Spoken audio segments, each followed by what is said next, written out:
Assalamualaikum warahmatullahi wabarakatuh. Sahabat Lavender Islam yang dirahmati Allah. Dalam video ini, kita akan mengupas kisah menarik tentang Bal'am bin Ba'urah, seorang ulama yang hebat, namun berakhir seperti seekor anjing. Bagaimana kisahnya? Tonton sampai selesai videonya, agar tidak sesat. Dan jangan lupa subscribe, untuk mendapatkan kisah hikmah dan menarik lainnya.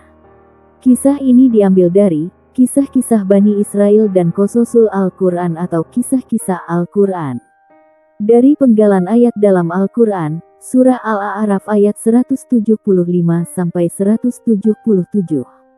Bal'am bin Ba'urah adalah seorang ulama dari kalangan Bani Israel, yang hidup di zaman Nabi Musa alaihi salam. Beliau dikaruniai ilmu yang luas, termasuk di dalamnya, mengenal nama-nama Allah yang mulia, atau Asmaul Al-A'zam dan berbagai kelebihan lainnya.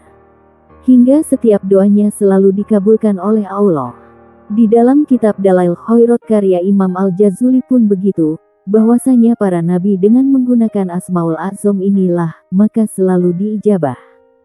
Saat Nabi Musa dan rombongannya melakukan perjalanan dari Mesir, mereka singgah di tanah Bani Kanan, tempat di mana Bal'am tinggal. Melihat kedatangan Nabi Musa bersama orang-orang saleh lainnya, penguasa dan beberapa orang pemuka kabilah merasa terancam kedudukannya. Bani Kanan pada saat itu dipimpin oleh penguasa yang sombong dan dolim, serta banyak melakukan tindakan sewenang-wenang. Maka dengan kedatangan orang yang baik seperti Nabi Musa, tentu mereka pun akan terganggu, apalagi misi kenabian sendiri. Di samping memurnikan tauhid, juga senantiasa membela keadilan dan persamaan hak asasi manusia. Karena penguasa dan rakyatnya tahu bahwa Bal'am adalah ulama mereka, akhirnya mereka mendatangi Bal'am, meminta Bal'am agar mendoakan Nabi Musa dan pengikutnya binasa. Penguasa dan rakyat mendatangi Bal'am seraya berkata, "Wahai Bal'am, Musa bin Imran telah hadir di tengah Bani Israel. Kami khawatir kalau mereka akan mengusir kami. Sesungguhnya kami adalah kaummu, dan engkau adalah orang yang terkabul doanya.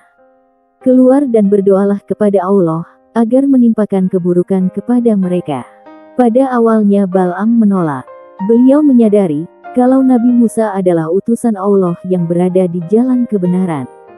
Karena itu, tak mungkin baginya memusuhi Nabi Musa dan pengikutnya. Tetapi, karena terus dibujuk dengan imbalan akan memberikan harta dan jabatan, serta dibujuk istrinya, pada akhirnya ia pun goyah dan menerima tawaran tersebut. Akhirnya, Bal'am pun tak kuasa menolaknya. Dan ia bergabung bersama penguasa zalim. Sehingga Allah mencabut semua kemuliaan yang ada padanya. Di antara strategi Bal'am ini, dalam mempengaruhi Bani Israel yang dipimpin oleh Nabi Musa, adalah dengan cara mengirim wanita-wanita cantik dari kaumnya, untuk menggoda kaum yang sedang melakukan perjalanan.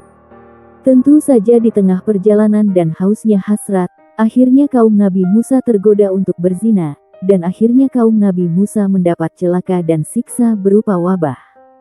Setelah Nabi Musa mengetahui bahwa ini semua akibat dari tipu daya Bal'am, maka Nabi Musa pun berdoa kepada Allah, agar mencabut semua ilmu yang ada pada diri Bal'am.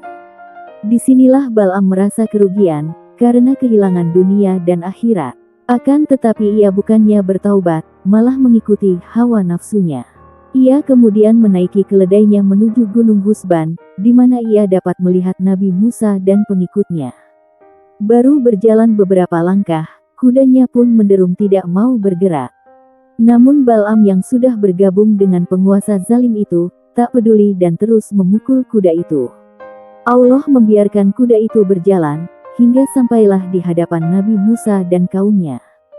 Kemudian Bal'am pun mulai mendoakan keburukan kepada Nabi Musa dan para pengikutnya. Tetapi tidaklah ia mendoakan keburukan kepada Nabi Musa dan pengikutnya, melainkan Allah memalingkan lisannya, sehingga mendoakan keburukan kepada kaum Bal'am sendiri. Melihat doanya yang terbalik, kaum Bal'am pun langsung protes. "Wahai Bal'am, apakah engkau tahu apa yang engkau lakukan? Engkau hanyalah mendoakan kebaikan kepada Nabi Musa dan pengikutnya, dan mendoakan keburukan kepada kami." Bal'am menjawab, "Inilah yang tidak aku kuasai. Ini sesuatu yang telah Allah tentukan. Kemudian lidahnya menjulur sampai ke dadanya, lalu ia mengatakan, "Sekarang telah hilang dariku dunia dan akhirat. Tidak tersisa lagi selain tertipu oleh kejelekan, maka aku akan membuat kejelekan untuk kalian." Allah kemudian menurunkan berbagai macam bencana, serta penyakit menular yang menewaskan lebih dari 70.000 orang. Dan menjadikan lidah Bal'am menjulur seperti seekor anjing. Begitulah kemurkaan Allah terhadap penguasa zalim, dan ulama yang rela menjual agamanya demi harta dan jabatan.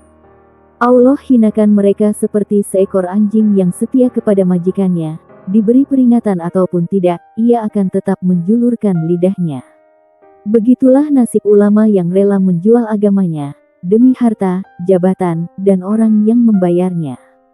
Semoga Allah kuatkan iman dan Islam kita semua, tetap istiqomah di jalannya, dalam melaksanakan perintah dan menjauhi larangannya. Dengan tidak mudah tergoda dengan bujukan berupa nikmat semu duniawi, sehingga kita pun menderita kerugian dunia dan akhirat, seperti yang dialami Bal'am tadi. Semoga kisah ini bermanfaat. Assalamualaikum warahmatullahi wabarakatuh.